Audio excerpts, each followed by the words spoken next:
உமது புகழை நான் பாடுவேன். தூயாதி தூயவரே, உமது புகழை நான் பாடுவேன். பாவரில் எனக்கு வேறென்ன வேண்டும்? உயிருள்ள வரை புகழ் பாட வேண்டும். பாவரில் எனக்கு வேறென்ன வேண்டும்? உயிருள்ள வரை புகழ் பாட வேண்டும். தூயாதி தூயவரே, உமது புகழை நான் பாடுவேன். சீடரின் கால்களை கழுவினவர், செந்திராலே உள்ளம் கழுவிடுமே. சீடரின் கால்களை கழுவினவர், செந்திராலே உள்ளம் கழுவிடுமே. பாரில் எனக்கு வேறென்ன வேண்டும்? உயிருள்ள வரை புகழ் பாட வேண்டும். பாரில் எனக்கு வேறென்ன வேண்டும்? உயிருள்ள வரை புகழ் பாட வேண்டும். தூயாதி தூயவரே, உமது புகழை நான் பாடுவேன். தூயாதி தூயவரே, உமது புகழை நான் பாடுவேன். பாரோரின் நோய்களை நீக்கினவர், பாவியின் பாவ நோய் நீக்கிடுமே. பாரோரின் நோய்களை நீக்கினவர், பாவியின் பாவ நோய் நீக்கிடுமே. பாரில் எனக்கு வேறென்ன வேண்டும்? உயிருள்ள வரை புகழ் பாட வேண்டும். பாரில் எனக்கு வேறென்ன வேண்டும்? உயிருள்ள வரை புகழ் பாட வேண்டும். தூயாதி தூயவரே, உமது புகழை நான் பாடுவேன். தூயாதி தூயவரே, உமது புகழை நான் பாடுவேன்.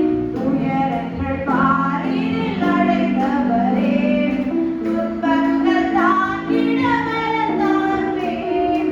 துயரங்கள் பாரினில் அடைந்தவரே, துன்பங்கள் தாங்கிட பலன் தாருவேன். பாரில் எனக்கு வேறென்ன வேண்டும்?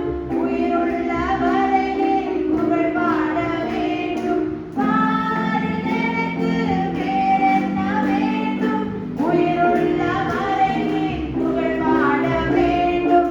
தூயாதி தூயவரே, உமது புகழை நான் பாடுவேன். தூயாதி தூயவரே, உமது புகழை நான் பாடுவேன். பரலோகில் இடமுண்டு என்றவரே, பரிவாக என்னை செய்ய வேணும் பாருவேன். பரலோகில் இடமுண்டு என்றவரே, பரிவாக என்னை செய்ய வேணும் பாருவேன். பாரில் எனக்கு வேறென்ன வேண்டும்? உயிருள்ள வரை புகழ் பாட வேண்டும். பாரில் எனக்கு வேறென்ன வேண்டும்? உயிருள்ள வரை புகழ் பாட வேண்டும். தூயாதி தூயவரே, உமது புகழை நான் பாடுவேன். தூயாதி தூயவரே, உமது புகழை நான் பாடுவேன். கர்த்தருக்கு மகிமை உண்டாவதாக. வசனம் சொல்கிறது, 10 நரம்பு வீணினால கர்த்தரை நம்ம துதிக்கணும். 10 நரம்பு வீணினா என்னது? 10 விரல்கள். சயின்டிஃபிக்காக என்ன ப்ரூவ் பண்ணிட்டாங்கன்னா, கைகளை சத்தமா கட்டும் பொழுது நம்மளோட இருதயம் நல்ல ஃபங்க்ஷன் ஆகணும். ஆண்டவர் எல்லாத்துக்கும் ஒரு கனெக்டிவிட்டி கொடுத்துருக்காரு. இன்னைக்கு நமக்கு டேஷ் போர்டு கிளாக் போர்டு அடிக்கிறதுக்கு ஆள் கிடையாது. ஆனால் இந்த கரங்களே நம்ம உற்சாகமாய் கட்டி ஆண்டவர் நாமத்தை மகிமைப்படுத்த போகிறோம். Praise the Lord. ஸ்தோத்திரம். ஆண்டவர் நாம மகிமைப்படுவார். இப்பொழுது நாம் பாடலை பாடுவோம். 4வது பாடல். Praise the Lord. எந்த காலத்திலும் எந்த நேரத்திலும் நன்றியால் உம்மை நான் துதிப்பேன். பிரைஸ் பாடுவோம். எந்த காலத்திலும் எந்த நேரத்திலும்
எங்கள் அன்பு தெய்வம்.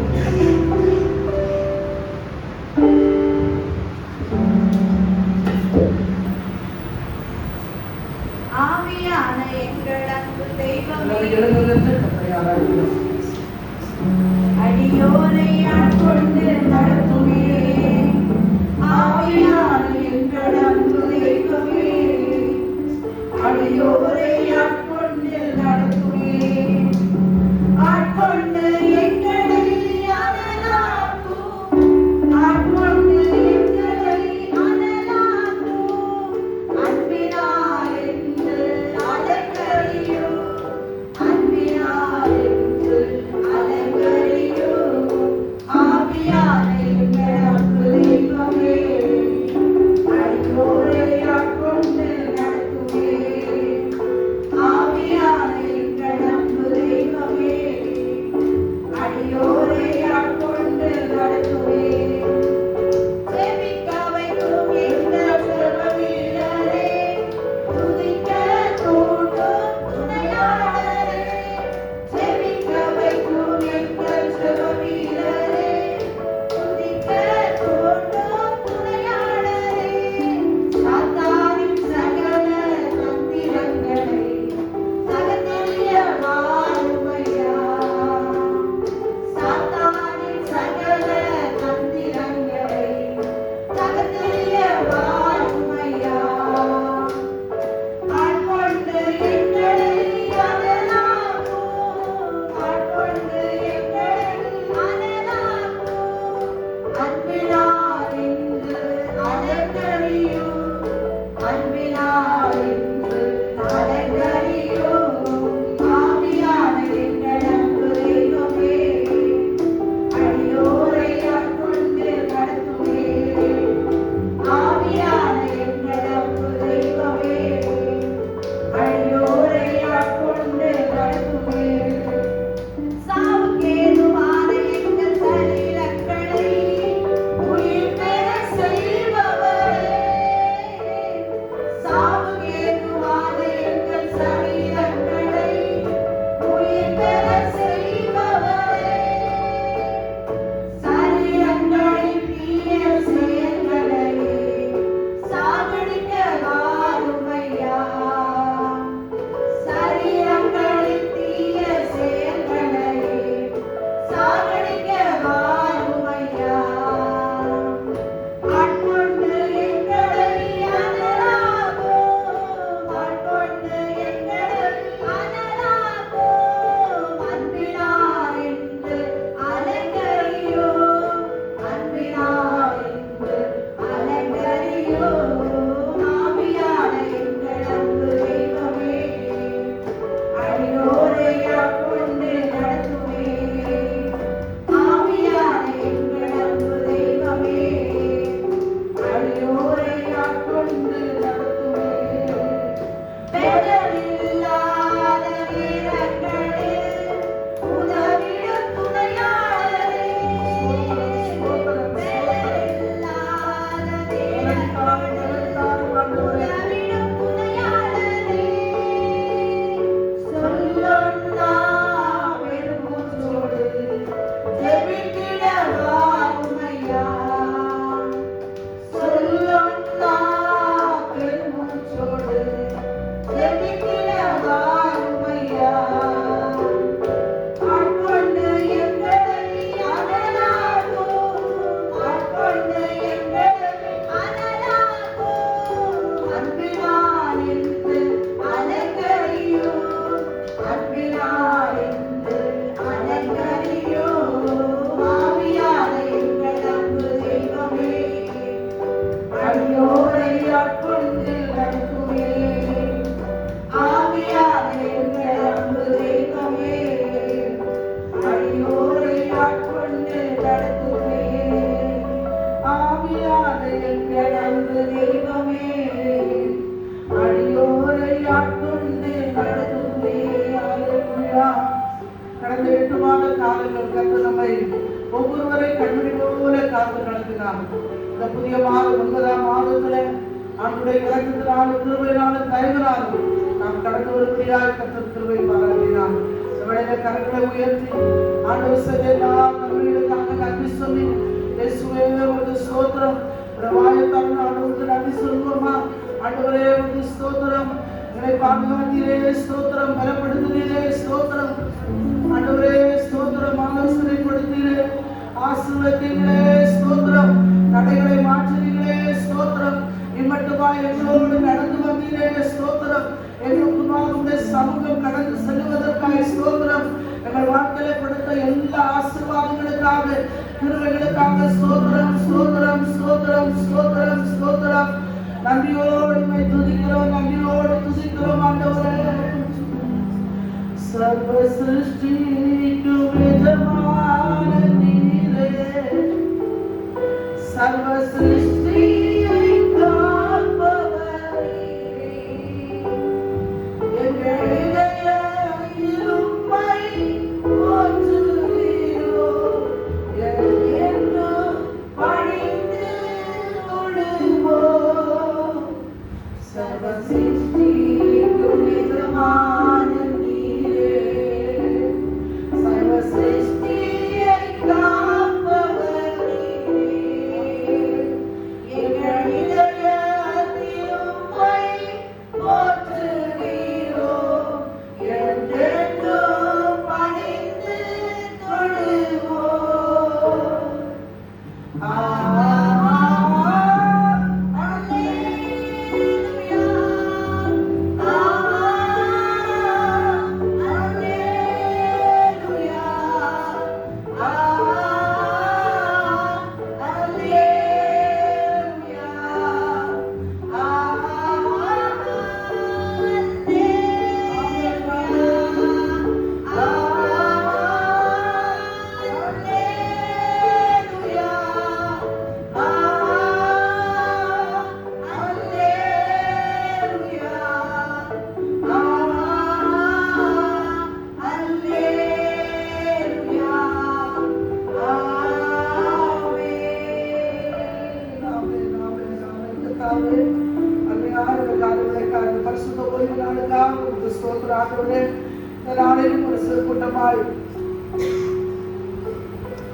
சமூகத்துல வந்து கர்த்தரை ஆராதிக்க கர்த்தர் கொடுத்த கிருபைகளுக்காக ஸ்தோத்திரம். நாளையும் கர்த்தர்களுக்கு ஆசீர்வாதத்தால் ஆண்டவரே கொண்டு வந்த ஒவ்வொரு தேவ மக்களுக்காக நன்றி செலுத்துகிறோம். இதனோட குடும்பத்துக்காக ஸ்தோத்திரம். ஆண்டவரே செலவேஸ் குடும்பத்துக்காக ஸ்தோத்திரம். பிரியாவுக்காக ஸ்தோத்திரம். குடும்பத்தாருக்காக ஸ்தோத்திரம். ஆண்டவரே சபையோட குடும்பத்துக்காக பிள்ளைகளுக்காக ஸ்தோத்திரம். கர்த்தர் மக்களோட வாழ்க்கையில செய்து வருகிற எல்லா நன்மைகளுக்காக நன்றி ஆண்டவரே. மரத்தடைவுகளை விலையை கொண்டுவார் ஆண்டவரே. இந்த ஓய்வு நாளிலே என்னுடைய சமூகத்தில் வந்து ஆராதிக்கும்படியாக அழைத்து கொண்டு வாரும் ஆண்டவரே. இந்த கருத்தில் அர்ப்பணிக்கிறோம். தொடர்ந்து ஆவியான வெளிப்படும் தாழ்ந்து தருகிறோம் இயேசு கிறிஸ்துவின் நாமத்தில் ஆமென் ஆமென். அல்லேலூயா ஆமென். கர்த்தருக்கு ஸ்தோத்திரம். நின்ற வண்ணமாக சங்கீதத்தை வாசித்து நாம் உட்காரலாம்.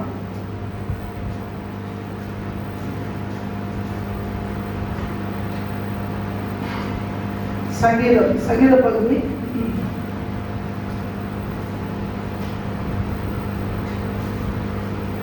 37 சங்கீதம்.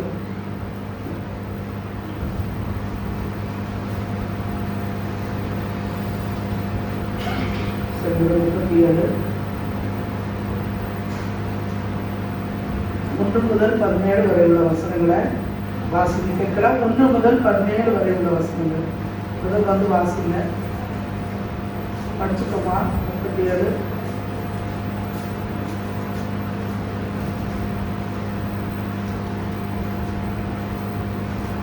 சங்கீதம் 37.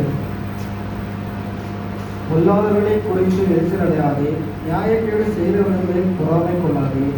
அவர்கள் புல்லை போல் சீக்கிரமாய் அறுப்புண்டு பசுப்புல்லை போல் வாடி போவார்கள். கர்த்தரை நம்பி நன்மை செய், தேசத்தில் குடியிருந்து சத்தியத்தை வைத்துக் கொள். கர்த்தரிடத்தில் மனமகிழ்ச்சியாயிரு, அவர் உன் எந்தெந்த வேண்டுதல்களை உனக்கு அருள் செய்வார். உன் படியை கர்த்தருக்கு ஒப்புவித்து அவர் மேல் நம்பிக்கையாயிரு, அவரே காரியத்தை வாய்க்க பண்ணுவார். உன் நீதியை வெளிச்சத்தை போலவும் நியாயத்தை பட்டப்பகலை போல விளங்கப்படுவார். கர்த்தரை நோக்கி அமர்ந்து அவருக்கு காத்திரு, காரிய சித்தியுள்ள என் மேலும் தீவினையை செய்கிற மனுஷன் மேலும் எரிச்சல் ஆகாதே. கோபத்தை நெகிழ்ந்து உத்தரத்தை விட்டுவிடு. பொல்லாப்பு செய்ய ஏதுவான எரிச்சல் உனக்கு வேண்டாம். பொல்லாதவர்கள் அற்புண்டு போவார்கள், கர்த்தருக்கு காத்திருக்கிறவர்களோ பூமியை சுதந்திரித்துக் கொள்வார்கள். இன்னும் கொஞ்ச நேரம்தான், அப்பொழுது துன்மார்க்கன் இரான். அவன் ஸ்தானத்தை உற்று விசாரித்தாயானால் அவன் இல்லை. சாந்த குணமுள்ளவர்கள் பூமியை சுதந்திரித்து மிகுந்த சமாதானத்தினால் மனமகிழ்ச்சியாய் இருப்பார்கள். துன்மார்க்கன் நீதிமானுக்கு விரோதமாய் தீங்கு நினைத்து அவன் பேரில் பற்கடிக்கிறான். ஆண்டவர் அவனை பார்த்து நகைக்கிறார், அவனுடைய நாள் வருகிறது என்று காண்கிறார். சிறுமையின் எளிமை மாணவரை படிவிக்கவும் செம்மை மார்க்கத்தாரை விளப்படவும் துன்மார்க்கர் பட்டயத்தை உருவி தங்கள் வில்லை நாணேற்றுகிறார்கள். ஆனாலும் அவர்கள் பட்டயம் அவர்களுடைய இதயத்திற்குள் உருவி போகும், அவர்கள் வில்லுகள் முறியும். அநேக துன்மார்க்குள்ள செல்வ தொழிற்சியை பார்க்கலும் நீதிமானுக்குள்ள கொஞ்சமே நல்லது. சேர்ந்து வாசிப்போம். துன்மார்க்கருடைய முயற்கள் முடியும், நீதிமானுடையோ கர்த்தர் தாங்குகிறார். ஆமென். ஸ்தோத்திரம் ஆண்டவரே. இந்த ஜீவனுள்ள வார்த்தைகளுக்காக உங்களுக்கு ஸ்தோத்திரம். இதை வாசிக்கிற, இதை நேசிக்கிற, இதை தியானிக்கிற ஒவ்வொருவரையும் ஆண்டவர் ஆசீர்வாதத்தை நடத்தும். இயேசு கிறிஸ்துவின் நாமத்தில் பிதாவே ஆமென். உட்காரலாம். செப்டம்பர் மாதத்தில் தேவனுடைய சமூகத்தில் வந்திருக்கிறவங்க எல்லாருக்கும் ஆண்டவர் இயேசுவின் நாமத்தில் என்னுடைய அன்பின் வாழ்த்துக்கள். உங்களை ஆசீர்வதிப்பார். அல்லேலூயா. ஆமென். ஸ்தோத்திரம். 37ஆம் சங்கீதத்தில் பார்க்கும்போது ஆண்டவர் 1ஆம் வசனத்தில் என்ன சொல்கிறார் பாருங்க. முதல் வசனம் வாசிங்க.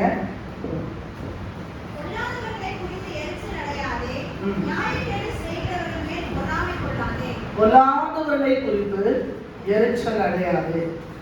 யாராவது உங்களுக்கு விரோதமான காரியங்களை பேசிக்கிட்டே இருக்காங்களா, உங்களை துக்கப்படுத்தி கொண்டே இருக்காங்களா, வருத்தப்படுத்தி கொண்டே இருக்காங்களா, அவங்கள குறித்து நம்ம என்ன செய்யக்கூடாது, எரிச்சல் ஆகக்கூடாது.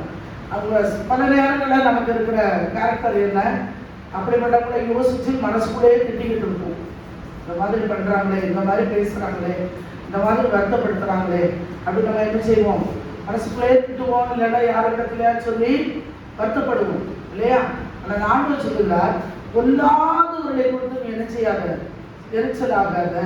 அதை விட்டுட்டு என்ன பண்ணணுமா, 3ஆம் வசனத்துல கர்த்தரை நம்பி நன்மை செய், தேசத்தில் குடியிருந்து சத்தியத்தை மேய்ந்து கொள், கர்த்தரிடத்தில் மனமகிழ்ச்சியாயிரு, அவர் உன் இருதயத்தின் வேண்டுதல்களை உனக்கு அருள் செய்வார். அல்லேலூயா. ஆமா, கர்த்தரிடத்தில் மனமகிழ்ச்சியாயிரு. இந்த மாதம் ஆண்டவர் நமக்கு கொடுத்திருக்கிற வாக்குத்தத்தம் நீதிமொழிகள் 3ஆம் அதிகாரம் 6ஆம் வசனம் 3:6.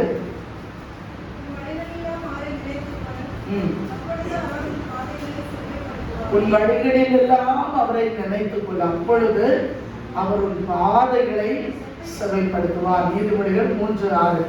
அப்ப ஆண்டவர் சொல்லுகிறார், இங்க இந்த வசனம் அப்படிதான் சொல்லுது, உன் வழியை கர்த்தருக்கு ஒப்புவித்து அவர் மேல் நம்பிக்கை, வழிகளெல்லாம் அவரை நினைத்துக் கொள். அப்படின்னா என்ன, நம்ம நடக்கிற வழி, போகிற வழி, அந்த வழி மட்டுமல்ல, நம்மளோட வாழ்க்கையில ஒவ்வொரு நாளும் காலையில எழுப்புனதுலேருந்து ராத்திரி வரைக்கும் எவ்வளோ வேலைகளை செய்கிறோம்.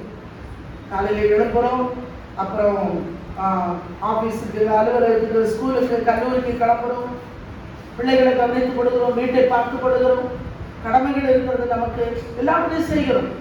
இரவாகிறது, சாப்பிடுகிறோம், ஜோம் பண்ணுறோம், தூங்குறோம். ஒரு நாள் எப்படி ஓடி போகுதுன்னே தெரிய மாட்டேங்குது, அந்த அளவுக்கு ரொம்ப ஃபாஸ்ட்டாக போகுது இல்லையா? இப்போ இதில் நம்ம எப்படி அவரை நினச்சிக்கிறது? நேரம் கிடைக்கும் போதெல்லாம் ஆண்டவருக்கு ஸ்தோத்திரம், ஆண்டவரே நடத்துனீரே ஸ்தோத்திரம்.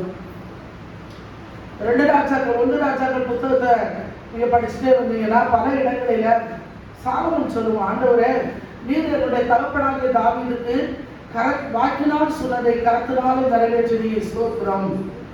அவனுக்கு உதவி செய்கிறவர்கள் சொல்லுவார்கள், தாவீதுக்கு இப்படிப்பட்ட ஒரு ஞானமுள்ள பிள்ளையை ஆண்டவர் கொடுத்ததற்காக கர்த்தருக்கு ஸ்தோத்திரம். இப்ப தேவனுக்கு எப்படியெல்லாம் நன்றி சொல்கிறார்கள் இல்லையா? ஆலயத்தை கட்டும்படியான ஒரு எண்ணத்தை கொடுத்த தேவனுக்கு ஸ்தோத்திரம். இவ்வளவு பொருட்களை எல்லாம் சமதரித்து வைக்க எண்ணம் கொடுத்த தேவனுக்கு ஸ்தோத்திரம். ஆலயத்தை கட்டி முடிக்க உதவி செய்த தேவனுக்கு ஸ்தோத்திரம். புறஜாதிகளும் அப்படி சொல்லுகிறார்கள். நாம நம்முடைய வாழ்க்கையில் ஆண்டவரை நினைத்துக் கொள்வதென்றால் என்ன? எல்லா சூழ்நிலையிலும் கர்த்தரை நினைத்துக் கொள்ளுங்க, ஸ்தோத்திரம் பண்ணுங்க, ஜெபம் பண்ணுங்க, வேலை பார்க்கும்போது சரி, எல்லா நேரத்திலையும் சரி, ஆண்டவரை ஸ்தோத்திரத்து கொண்டே இந்த மாதத்துல ஓட நாம் பழகிக் கொள்வோம். அப்படி நாம் செய்யும் பொழுது கர்த்தர் நம்முடைய பாதைகளை சபைப்படுத்துவார். அதே மாதிரி தான் 5ஆம் வசனத்துல பார்க்கிறோம், உன் வழியை கர்த்தருக்கு ஒப்புவித்து அவர் மேல் நம்பிக்கையாயிரு, அவரே காரியத்தை வாய்க்க பண்ணுவார். அல்லேலூயா. காரியத்தை வாய்க்க பண்ணுகிற ஒரு மாதம். ஆமென். நம்முடைய வழிகளை, நம்முடைய பாதைகளை செவ்வைப்படுத்துகிற ஒரு மாதம். இந்த மாதத்துல நிறைய காரியங்கள் செவ்வையாய் நடக்கிறத உங்களுடைய கண்கள் காணும். விசுவாசிக்கிறீங்களா?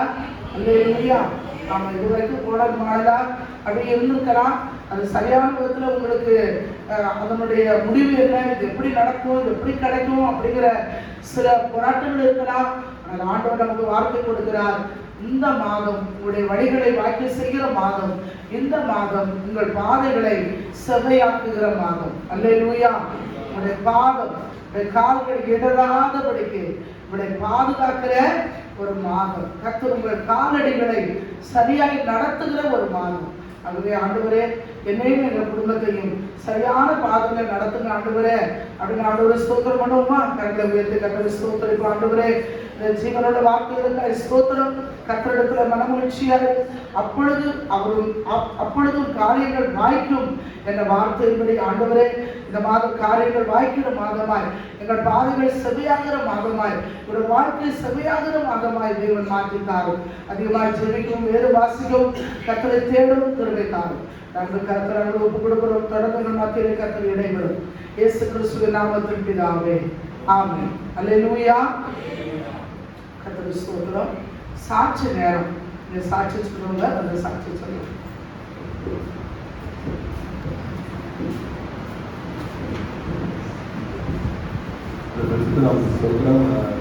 அது வர பார்த்தீங்க அப்படின்னா, கணேசோட வீட்டில் ஒரு திருவிழா இருந்துச்சு. நாங்கள் போயிருந்தேன். அங்கே இருந்தோம். அப்புறம் வந்து பார்த்தீங்க அப்படின்னா அங்கே கொஞ்சம் நாங்கள் கண்டுபிடிச்சேன்.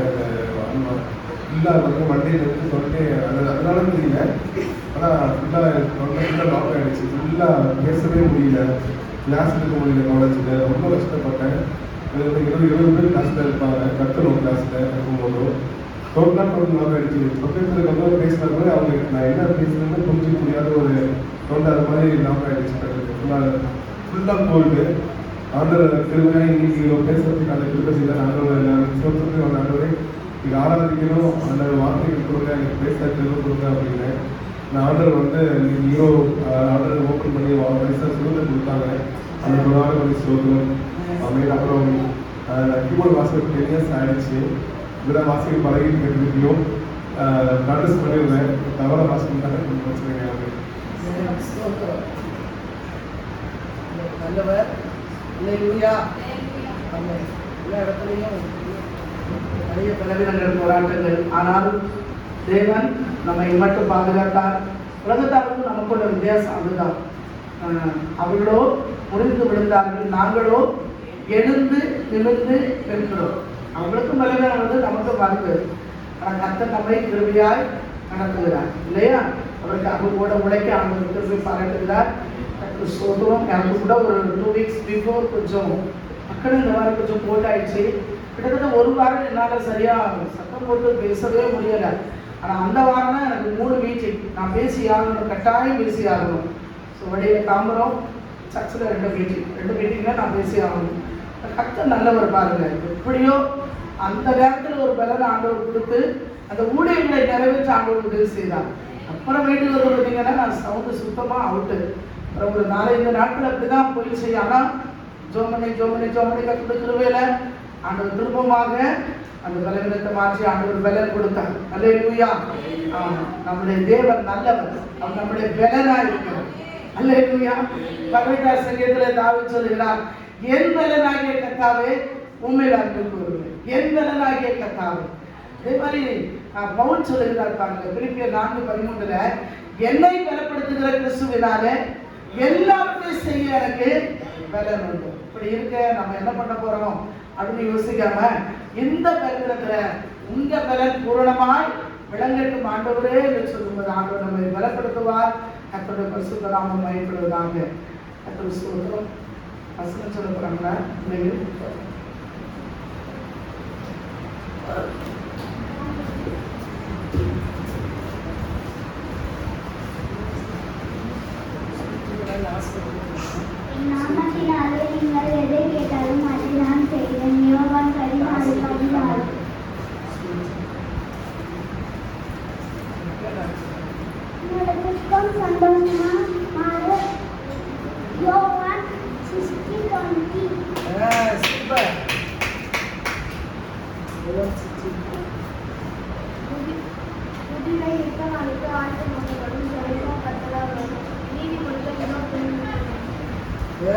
Very good.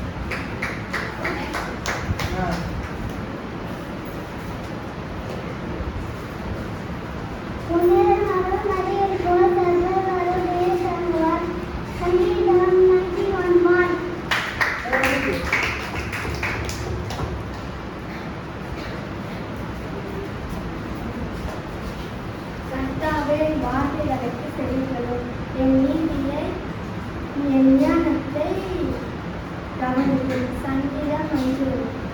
Very good.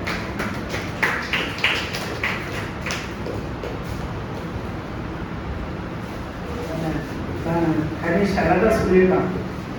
யோவான் 16:20. உங்கள் துக்கம், அவன் சொன்னது கரெக்டாக பார்த்தேன், நான் கரெக்டாக சொல்லியிருக்கான்.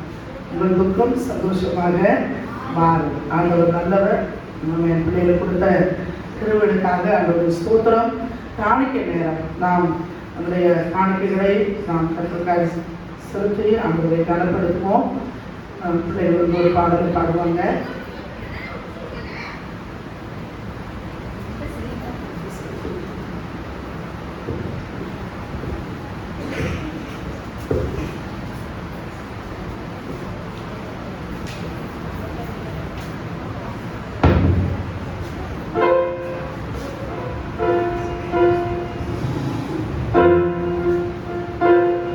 மலைகள் விலகி போனாலோ, பர்வதங்கள் பெயர்ந்து போனாலோ, மலைகள் விலகி போனாலோ, பர்வதங்கள் பெயர்ந்து போனாலோ, அவர் கிருபை அவர் இரக்கம் மாறாது எங்கள் வாழ்விலே. அவர் கிருபை அவர் இரக்கம் மாறாது எங்கள் வாழ்விலே. என்னை விட்டு விலகாத ஆண்டவர், என்னை ஒருபோதும் கைவிடாத செய்திவர். என்னை விட்டு விலகாத ஆண்டவர், என்னை ஒருபோதும் கைவிடாத செய்திவர். எனக்காக ஜீவன் தந்த ரட்சகர், என் வாழ்வில் என்று போதுமானவர். எனக்காக ஜீவன் தந்த ரட்சகர், என் வாழ்வில் என்று போதுமானவர். மலைகள் விலகி போனாலும், பர்வதங்கள் உயர்ந்து போனாலும், மலைகள் விலகி போனாலும், பர்வதங்கள் உயர்ந்து போனாலும், அவர் கிருபை அவர் இரக்கம் மாறாது எங்கள் வாழ்விலே. அவர் கிருபை அவர் இரக்கம் மாறாது எங்கள் வாழ்விலே. ஆமென், ஆமென், ஆமென். கர்த்தாவே ஸ்தோத்திரம். எனக்கு படைத்த காணிக்கைக்காக கேட்க போற தேவனுடைய வார்த்தைகளுக்காக நம்ம ஜெபம் பண்ணலாம். சிந்து ஜெபம் பண்ணுங்க.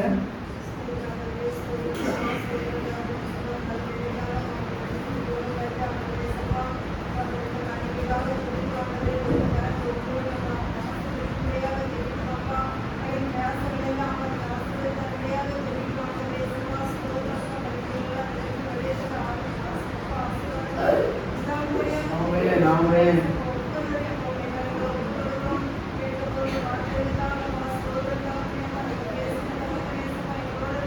இயேசுவா. ஆமென். அது என்ன பண்ணலாங்க? ஒரு வேத பிரசங்க வாக்கியத்தை வாசிச்சுட்டு நம்ம உட்காரலாம். லூக்கா எழுதின சுவிசேஷம் 4ஆம் அதிகாரம். லூக்கா 4ஆம் அதிகாரம்.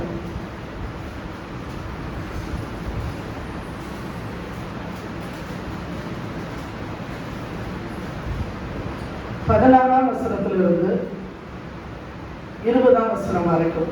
16 16 to 20 எல்லாம் சேர்ந்து வாசிக்கலாம்.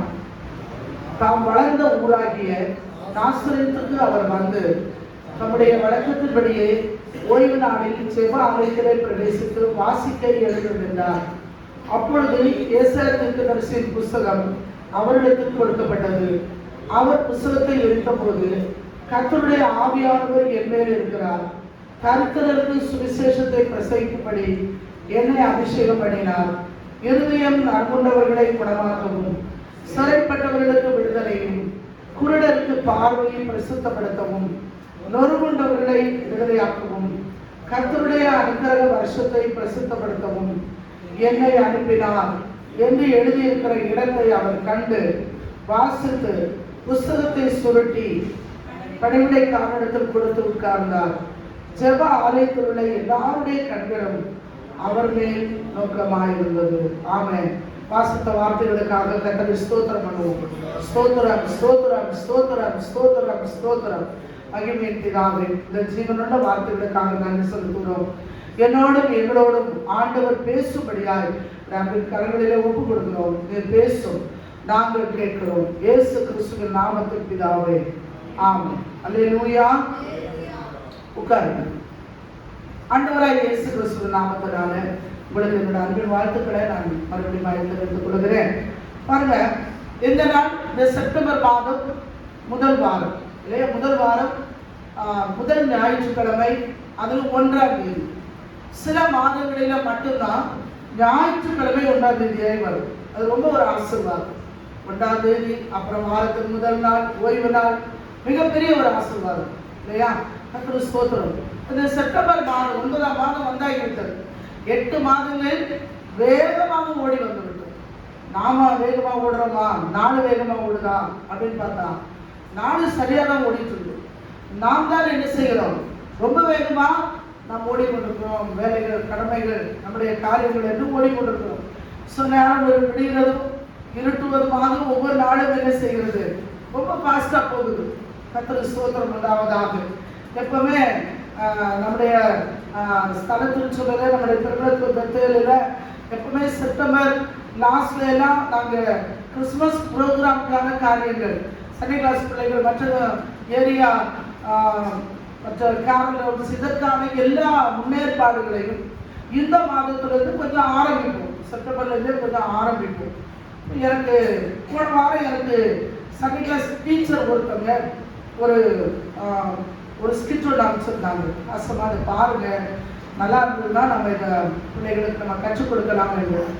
நான் உண்மையாக அதை நான் பார்த்து கொண்டு இருக்கும்போது நான் யோசித்தேன், அதற்குள்ளே கிறிஸ்துமஸ் வந்து விட்டது, அதற்குள்ளே அந்த நாட்களுடைய ஆயத்தங்கள் ஆரம்பித்து விட்டது. இன்னும் ஒரு 3 மாதம் தான், அதுக்குள்ளே டிசம்பர் வந்துடும். அதுக்குள்ளே ஆயத்தமாகிவிட்டோமே என்று சொல்லி நான் அப்படி மனதிலே யோசித்து கொண்டேன். ஆண்டவரே, எவ்வளவு முன்னேலாம் ஒரு வருஷம் போவதே ஒரு பெரிய யுகம் போவது போல இருக்கும். ஆனால் இப்போ ஒரு வருஷம் போவது அப்படியே ஒரு மாசம் போன மாதிரி இருக்கு. மிக வேகமாக ஓடிக்கொண்டிருக்கிறது. கர்த்தருக்கு ஸ்தோத்திரம். அப்படியானால் நாம என்ன செய்யறது? இதை பார்க்கும்போது நாம் என்ன அறிந்து கொள்ள வேண்டும்? ஆண்டவருடைய வருகை மிக மிக சமீபம். கர்த்தர் வாசல் அருகே வந்து நிற்கிறார். வெளிப்படுத்தின விசேஷம் 3ஆம் அதிகாரம் 20ஆம் வசனத்தில் ஆண்டவர் சொல்கிறார், இதோ வாசல் படியிலே நின்று நான் கதவை தட்டுகிறேன். ஒருவன் என் சத்தத்தை கேட்டு கதவை திறந்தால் நான் அவனோடு பிரவேசித்து அவனோடு போஜனம் பண்ணுவேன், அவனும் என்னோடு போஜனம் பண்ணுவான் என்று சொல்லுகிறான். 2 பேர் வாசல் வெளியிலே நிற்கிறாங்க. ஆதியாகமம் புத்தகம் 4ஆம் அதிகாரத்துல 6ஆம் வசனத்துல பாவம் வாசல் படியிலே படுத்து கொண்டிருக்கிறது. சரியா?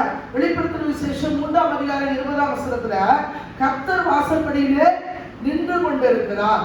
பாவம் வாசல் படியிலே படுத்து கொண்டிருக்கிறது. எல்லா வீட்டு வாசல் படியிலையும் பாவம் படுத்து கொண்டிருக்கிறதா?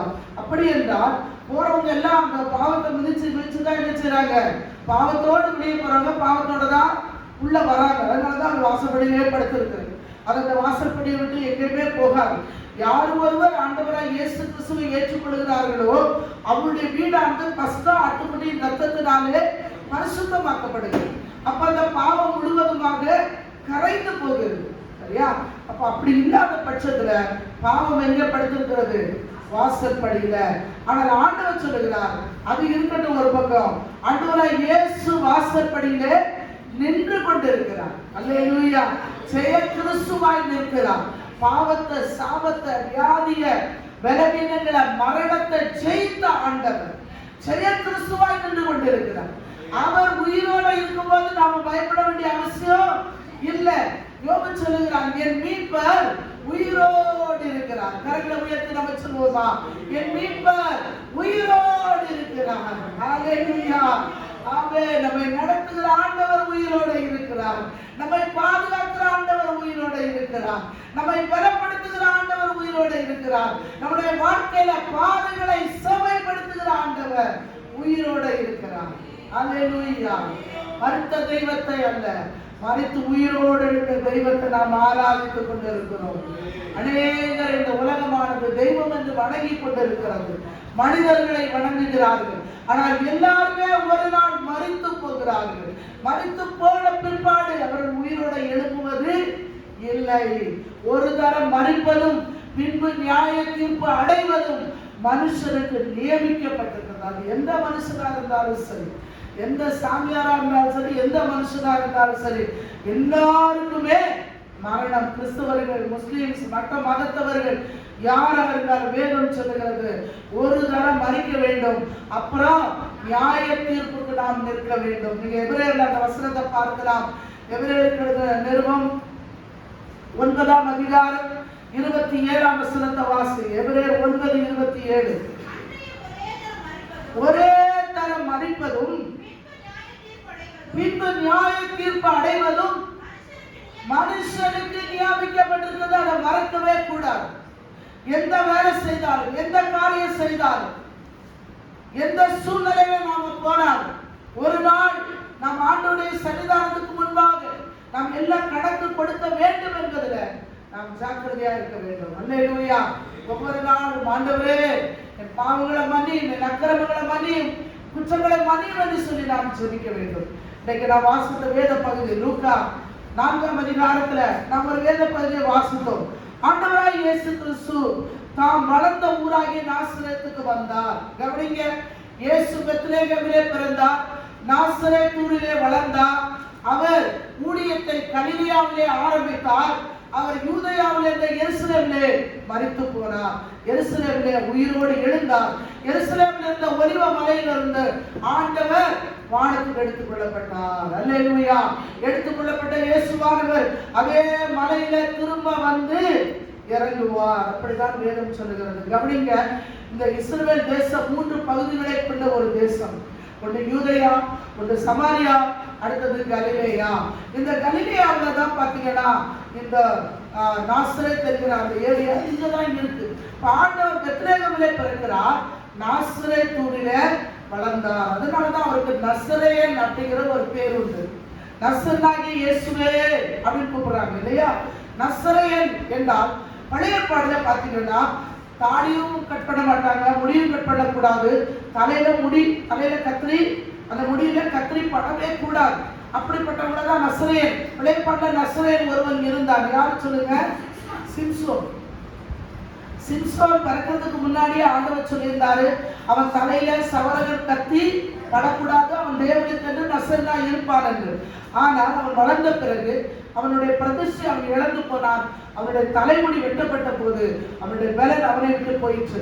அது எதற்கு அடையாளம் தெரியுமா? நம்முடைய வாழ்க்கையில நாம சில பிரதிஷ்டைகளை எடுத்துக்கொள்ளும் போது அந்த பிரதிஷ்டைகளை நாம் மீறக்கூடாது. நாம் எடுத்துக்கொண்ட தீர்மானங்களை நாம் விட்டுவிடக்கூடாது. சரியா? அதனால முடி கட்படக்கூடாதா? புதிய பாடல அப்படியெல்லாம் கிடையாது. நாம கட்படலாம், நமக்கு தேவையானது வைத்துக் கொள்ளலாம். ஆனா ஒழுங்கா சீரா முடி என்ன செய்யணும்? கட் பண்ணணும். சரியா? அந்த முடி கட் பண்றதுனால அது மற்றவர்களுக்கு ஒரு இடர்களா இருக்கக்கூடாது.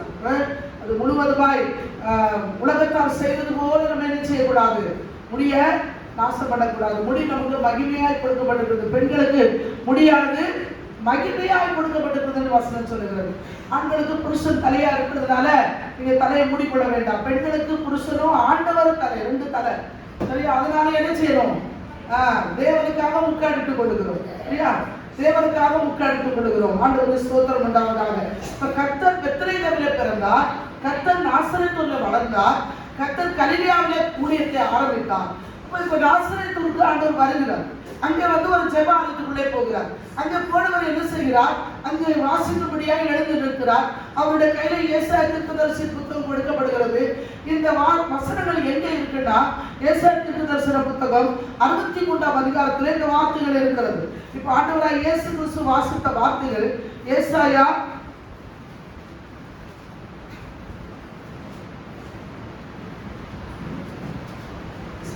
61ஆம் அதிகாரம் 61ஆம் அதிகாரத்தில் இருக்கிறது. 1ஆம் வசனம் வாசிங்க. என் மேல் இருக்கிறார்.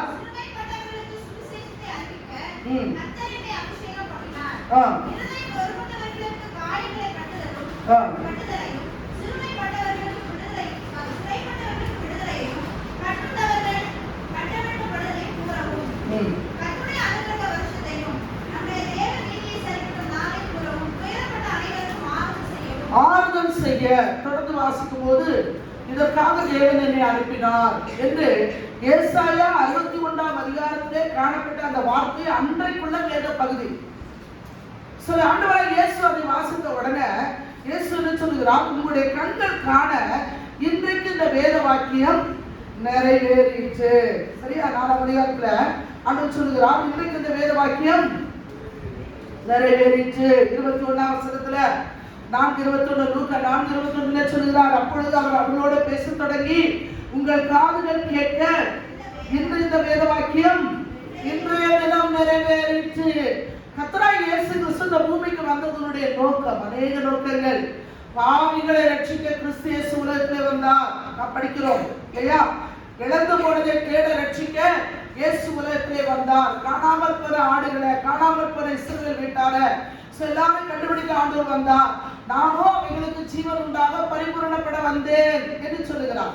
அவன் வந்ததற்கான நோக்கம் எதுவா இருந்தாலும் கூட கர்த்தர் இன்னொரு காரியத்தையும் செய்ய வந்தார்.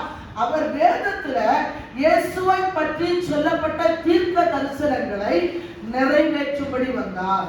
அல்லேலூயா. நம்ம வாழ்க்கையிலையும் கர்த்தர் சில காரியங்களை வைத்திருக்கிறார். நாம ரட்சிக்கப்பட்டதுக்கு ஒரு முகாந்திரம் உண்டு. நாம் அபிஷேகம் பெற்றதற்கு ஒரு முகாந்திரம் உண்டு. நம்ம ஆலயத்தில் உட்கார்ந்து இருப்பதற்கு ஒரு முகாந்திரம் உண்டு. கர்த்தரை ஆராதிப்பதற்கு ஒரு முகாந்திரம் உண்டு. எத்தனை பேர் விசுவாசிக்கிறீங்க? அப்ப நம்ம வாழ்க்கையில சில நோக்கங்கள், சில திட்டங்கள், சில தீர்மானங்களை கர்த்தர் வைத்திருக்கிறார். அதை இன்னைக்கு நம்முடைய கண் காணவில்லை, நம்முடைய காது கேட்கவில்லை. ஆனால் ஒரு நாள் வரும்போது அவைகள் எல்லாம் நம்முடைய வாழ்க்கையில நிச்சயமாய் நிறைவேறும். அல்லேலூயா. அதுதான் நாம வாசிக்கிறோம். சங்கீதம் 31:20 பாருங்க. 31 சங்கீதம் 20 வசனம் 19. உமக்கு பயந்தவர்களுக்கும் மனுபுத்திற்கு முன்பாக உம்மை நம்புகிறவர்களுக்கும் உம்முடைய நன்மைகள் எவ்வளவு பெரிதா இருக்கிறது. எவ்வளவு பெரிதான நன்மைகள் ஆண்டவர் வைத்திருக்கிறார். கரங்களை உயர்த்தி சொல்லுவோமா? ஆண்டவரே, நீர் எங்களுக்கு வைத்திருக்கிற அந்த பெரிதான நன்மைகளுக்காக உமக்கு ஸ்தோத்திரம். பெரிதான நன்மை எவ்வளவு பெரிது, அந்த சங்கீதக்காரனால விவரிக்கவே முடியல. பெரிய நன்மை, நீ அறியாத, உனக்கு எட்டாத பெரிய காரியங்களை கர்த்தர் செய்வார். ஆராய்ந்து முடியாத பெரிய காரியங்களை கர்த்தர் செய்வார். கர்த்தர் நமக்கு பெரிய காரியங்களை செய்தார் என்று புறஜாதிகளுக்குள்ளே சொல்லிவிடுவார்கள். அல்லேலூயா. ஆண்டவர் பெரியவர். நாம் ஆராதிக்கிற இயேசு பெரியவர். நாம் ஆராதிக்கிற தேவன் பெரியவர். வானத்திற்கு கீழே பூமிக்கு மேலே அவருடைய நாமம் அல்லாமல் வேறொரு நாமம் கட்டளையிடப்படவில்லை. இயேசுவே ரட்சகர், இயேசுவே ஆண்டவர், இயேசுவே மேசியா. இந்த அதிகாரம் 104ஆம் அதிகாரத்துல ஆண்டவராய் இயேசு கிறிஸ்து நம்மை குறித்ததான வார்த்தை நிறைவேறிச்சு அப்படின்னு சொல்றாரு இல்லையா?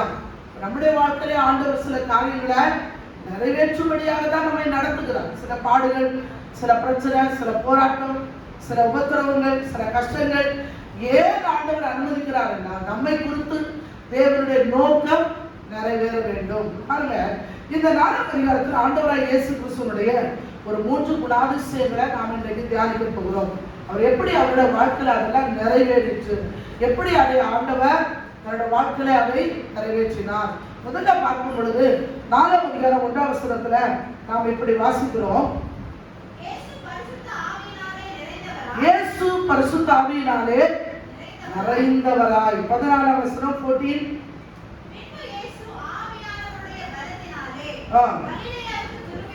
கவனிங்க, முதல் குணாதிசயம் என்ன? எப்போதும் ஆண்டவராய் இயேசு கிறிஸ்து பரிசுத்த ஆவியினாலே நிறைந்தவராய் காணப்பட்டார். ஹalleluya.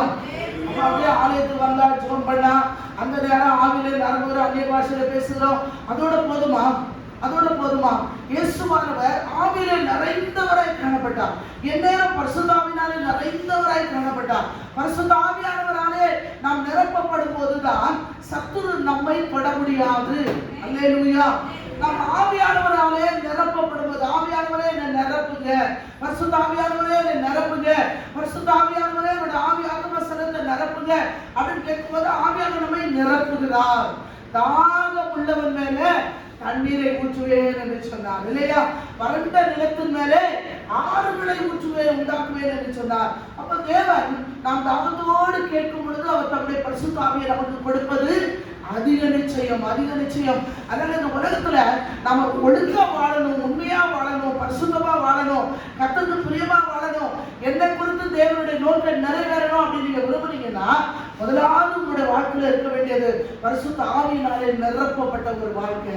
இயேசுவானவர் பரிசுத்த ஆவியினாலே நிறைந்தவராய் அவர் வனாந்தரத்துக்கு கொண்டு போகப்பட்டார். அங்க என்ன பண்றாரு? 40 நாட்கள் பிசாசினால சோதிக்கப்பட்டார். ஆவியானவர் கூட இருக்கிறாரு. அப்ப பிசாசு கிட்ட வருவானா? அப்படின்னா அவன் எல்லா இடத்துலயும் வந்து நிற்பான். ஆனா இந்த காரியம் நடக்க வேண்டும் என்று தேவனாலே தீர்மானிக்கப்பட்டிருந்தது. இயேசுவானவர் சோதிக்கப்பட வேண்டும் என்று தேவன் தீர்மானித்திருந்தார். அந்த சோதனையினூடாக இயேசுவானவர் கடந்து போகிறார். 3 சோதனைகளை பிசாசு கொண்டு வருகிறார். அந்த 3 சோதனைகளிலேயும் கர்த்தர் வார்த்தைகளாலே அவனை ஜெயித்தார். அல்லேலூயா.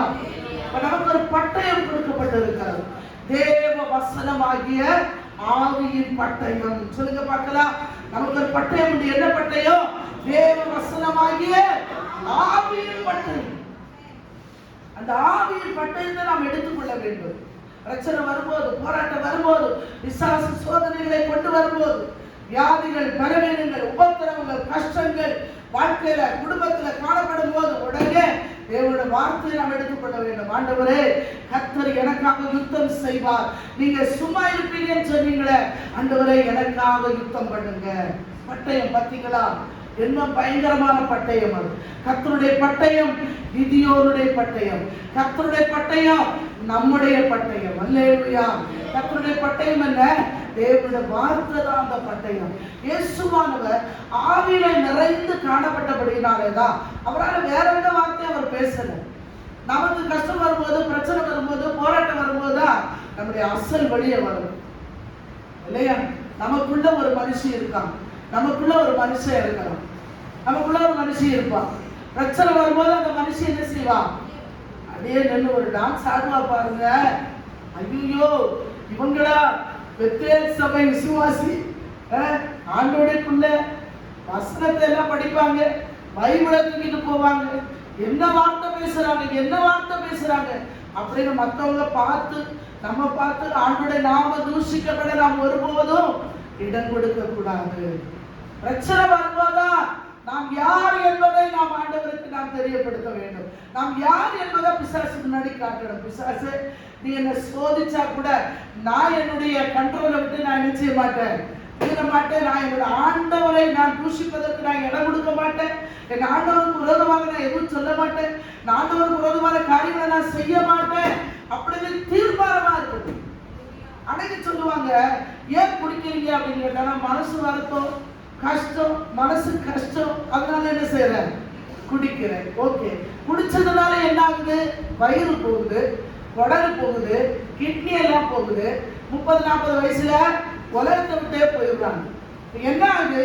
அந்த மன கஷ்டம் பாவத்துக்குள்ள தள்ளி அந்த பாவம் வியாதியா மாறி கடைசியில வாழ்க்கையே முடிஞ்சு போகுது. ஆனா நம்முடைய வாழ்க்கையில கஷ்டங்கள் வரும்போது, ஆண்டவரே உங்க வார்த்தையை கொடுங்க, வார்த்தையால என்னை தேய்ச்சுங்க அப்படின்னு சொல்லும் போது கர்த்தர் வார்த்தையை அனுப்புகிறார். ஆவியிலே நிறைந்து நாம் செபிக்கும் பொழுது ஆண்டவர் சமாதானத்தை தருகிறார். நம்முடைய பலவீனத்திலே பரிசுத்த ஆவியானவர் உதவி செய்கிறார். ஸ்தோத்திரம் பண்ணும் பொழுது கிருபைப்படுத்துகிறார். அவரை துதிக்கும் போது அவருடைய மகிமையானவரை நிரப்புகிறார். நம்முடைய வாழ்க்கையில சத்துருவின் எல்லா போராட்டங்களையும் கர்த்தர் முறியடிக்கிறார். அல்லேலூயா. ஏனென்றால் அவர் ஜெய கிறிஸ்து. ஆமென். இயேசு ஜெய கிறிஸ்து. ஆமென். இயேசு பிசாசை ஜெயித்தவர், வார்த்தையாலே ஜெயித்தார். நாம கூட நம்முடைய வாழ்க்கையில பரிசுத்த ஆவியினால நிரப்பப்பட்டு இருக்கும் பொழுதுதான் நம்ம சத்துருவை ஜெயிக்க முடியும். இல்லைன்னா நாம தோற்று விடுவோம். அப்பதான் ஆண்டவர் சொல்லுகிறார் யூதாவின் புஸ்தகத்துல, யூதாவின் புஸ்தகம் பின்னாடி வாங்க, வெளிப்படுத்தின விசேஷத்துக்கு முன்னாடி உள்ள புத்தகம், யூதாவின் புத்தகம் 20ஆம் வசனம். நீங்களோ பிரியமானவர்களே உங்களை உறுதிப்படுத்திக் கொண்டு எதுல ஜெபம் பண்ணணும்? பரிசுத்த ஆவிக்குள், இன் ஹோலி ஸ்பிரிட், பரிசுத்த ஆவிக்குள் ஜெபம் பண்ணணும். ஜெபம் பண்ணி காத்துக்கொண்டு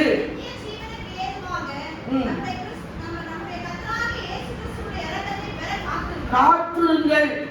கர்த்தருடைய இரக்கத்தை பெற காத்திருங்கள். பரிசுத்த ஆவிக்குள் ஜெபம் பண்ணுங்க. கர்த்தருடைய இரக்கத்தை பெற காத்திருங்கள்.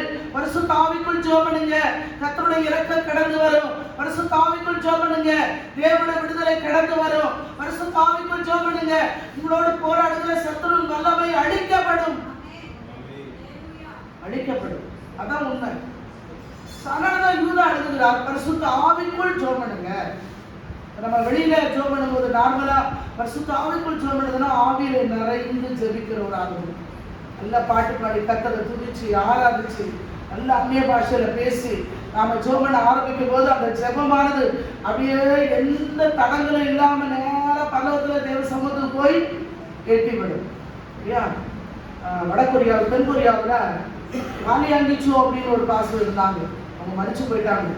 அவங்களுடைய ஜெப அனுபவம் என்ன தெரியுமா? ரொம்ப ஆச்சரியமா இருக்கும். காலையில 3 மணிக்கு, விடிய காலையில 3 மணிக்கு எழுதுவாங்களாம். அடுத்து 3 மணி நேரம் அவங்க ப்ரேயர் டைம். 4, 5, 6 மணிக்கு தான் ப்ரேயர் முடிப்பாங்க. அந்த 3 மணி நேரம் என்ன செய்வேன் அப்படிங்கிறத அவர் ஒரு புத்தகத்துல எழுதியிருந்தார். என்ன செய்வாராம்? 3 மணிக்கு எழுதி உட்கார்ந்து 1 மணி நேரம் வெறும் அந்நிய பாஷையில பேசிட்டு இருப்பாரு. 1 மணி நேரம். நம்மளால 2 நிமிஷம், 3 நிமிஷம், 5 நிமிஷம் பேசுறதுனாலே கஷ்டம். கொஞ்ச நேரம் அப்படியே அந்நிய பாஷையில பேசுறோம், அப்போது நான் ஃபில் ஆயிட்டேன், அப்படியே ஒரு திருப்தியா இருக்கு நமக்கு. அப்புறம் நம்ம ஜெபம் பண்றோம், அல்லது நம்மளுடைய கடமை வேலை அப்படின்னு எல்லாத்தையும் நம்ம அடக்கிட்டு ஓடி விடுகிறோம்.